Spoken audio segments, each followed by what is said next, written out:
You've probably heard it your entire life. Why are you crying over this? You need thicker skin. Stop being so emotional. Maybe you've learned to excuse yourself before the tears come, or you've mastered the art of crying silently so no one notices. You might have even convinced yourself that something is broken inside you. But what if I told you that science says the complete opposite? What if your tears aren't a malfunction? They're a feature. Today, we're diving into the neuroscience of emotional tears and why the people who cry easily might actually have a cognitive advantage the rest of us are missing. Let me start by saying this. Crying easily is not a character flaw. It's a neurological difference. And once you understand what's actually happening in your brain, you'll never apologize for your tears again. Here's what researchers have discovered. People who cry easily don't just feel more, they process more. Your nervous system is wired with what scientists call high emotional reactivity. While some people have a nervous system that responds to emotional stimuli like a dimmer switch, yours functions more like a motion sensor. It detects, it responds, it activates. Let's break down what's actually happening. There are 3 neurological factors at play. First, heightened sensory processing. Your brain doesn't filter out subtle cues the way most brains do. While others might register a conversation as neutral, you're picking up on micro-expressions, vocal tone shifts, and unspoken tension. Your nervous system is constantly gathering data that others simply don't notice. This isn't overthinking. It's your brain doing exactly what it was designed to do, just at a higher sensitivity setting. Second, elevated empathy circuitry. Neuroscience has identified specific brain regions responsible for empathy, the anterior insula and the anterior cingulate cortex. In people who cry easily, these areas show significantly more activation. When someone shares their pain, your brain doesn't just acknowledge it intellectually, it mirrors it. You're not being dramatic when you say you can feel someone else's hurt. Your neural circuitry is literally creating an echo of their emotional experience inside your own body. And third, deeper emotional memory integration. When you experience something emotional, your brain doesn't just file it away as information. It encodes it with rich contextual detail, sensory information, emotional weight, personal meaning. This is why a simple song can bring you to tears years later. Your brain has stored that memory with such precision that revisiting it triggers the same physiological response as the original event. So when you cry easily, you're not being weak. You're experiencing the natural output of a nervous system that processes the world at a different resolution than most. Now here's where it gets interesting. If crying easily made survival harder, evolution would have weeded this trait out millennia ago. But it didn't. In fact, emotional sensitivity has been preserved across human history. Why? Because communities need emotionally responsive people. Think about our ancestors. Yes, they needed hunters, people who could take quick action without getting bogged down in feelings. But they also needed something else. They needed the people who could read the room, who could sense when a child was sick before symptoms appeared, who could detect dishonesty in negotiations, who could feel when group morale was dropping. You weren't built to be the warrior charging into battle. You were built to be the person who senses the danger before it arrives. Your emotional sensitivity functions as a social radar system. While others are reacting to what's obvious, you're responding to what's subtle. That pattern recognition, that emotional intuition, those aren't liabilities. They're sophisticated threat detection and social bonding mechanisms. Your tears are information. They're your nervous system's way of saying, this matters. Pay attention. Something significant is happening here. But here's the problem. Modern society wasn't designed for people like you. We live in a culture that values speed, efficiency, and emotional control. We're told to move fast, stay busy, and keep our feelings private.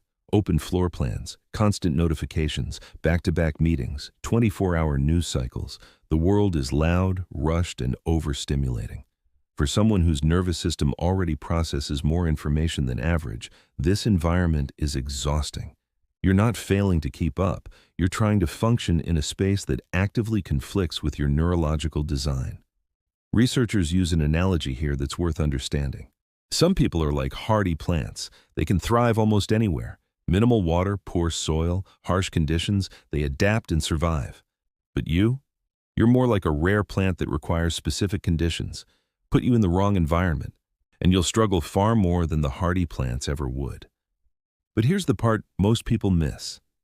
When you are placed in the right environment, when you have the space, the quiet, the supportive relationships you need, you don't just survive. You flourish in ways the hardy plants never could. Your capacity for creativity, insight, meaningful connection, and nuanced problem-solving surpasses what most people can achieve. The issue isn't that you're fragile. The issue is that you've been planted in concrete and told to grow like a weed. Let's talk about what's happening physiologically when you cry. There are 3 types of tears. Basal tears keep your eyes lubricated. Reflex tears respond to irritants like dust or onions. But emotional tears, these are different. These contain stress hormones and toxins that your body is literally expelling. When you cry from emotion, you're not just expressing feelings. You're regulating your nervous system. You're releasing cortisol and other stress chemicals that have built up. People who cry easily aren't less resilient. They're often more resilient because they're allowing their nervous system to complete its stress cycle instead of suppressing it. When you hold back tears, those stress chemicals stay in your body. They accumulate. Over time, that suppression creates more problems than the crying ever would. Your tears are a release valve, and people with sensitive nervous systems need that valve more frequently because they're processing more emotional data to begin with. So what do you do with this information? First, stop trying to rewire yourself. You can't change your baseline nervous system sensitivity, and you shouldn't try. The goal isn't to cry less.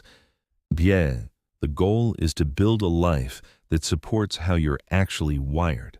That means being selective about your environment. It means recognizing that you need more downtime than others, not because you're weak, but because you're processing more. It means setting boundaries around noise, chaos, and emotionally draining people. It means giving yourself permission to step away when your system is overwhelmed. It also means reframing what your tears represent. They're not a sign that you can't handle life. They're a sign that you're deeply engaged with life. You're not numb. You're not disconnected.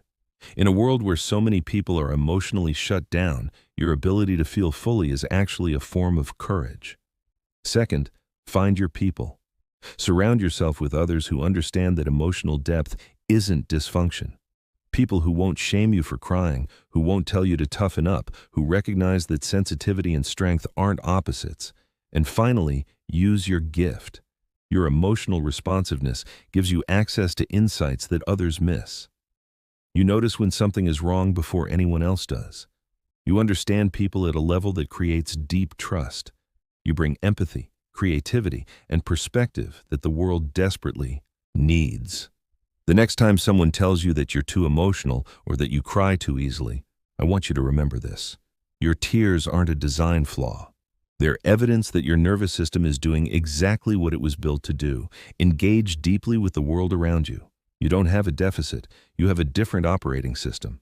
And in a culture that's increasingly disconnected, distracted, and emotionally avoidant, your willingness to feel everything might be one of the most valuable traits a person can have. You're not too sensitive. The world is just too numb, and we need you exactly as you are.